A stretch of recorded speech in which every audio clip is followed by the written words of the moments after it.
লগারিদমের 9 নম্বর অঙ্ক থেকে স্টার্ট করব। 9 নম্বর অঙ্কটা কি আছে, লেখেন সাইড 4n - 1 আর এখানে আছে কি 2n - 1।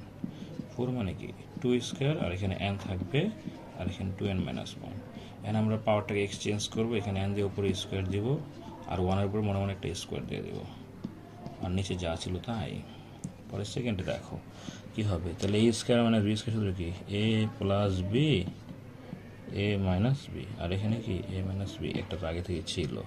তাহলে এখন যদি আমরা এটা কাইটা দিই তাহলে কি থাকবে 2n + 1, এটা হলো রাইট হ্যান্ড সাইড।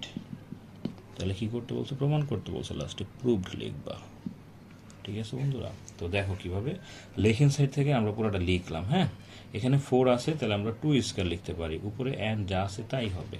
এখন আমরা পাওয়ার দুটো এক্সচেঞ্জ করে দেবো। পাওয়ার দুটো এক্সচেঞ্জ মানে কি nটা ভিতরে ঢুকাবো, 2টা বাইরে রাখবো আর 1-এর উপর একটা মনে মনে স্কোয়ার দেবো। তাহলে a স্কোয়ার - b স্কোয়ার সূত্র, তাহলে কি হবে a plus b a minus B.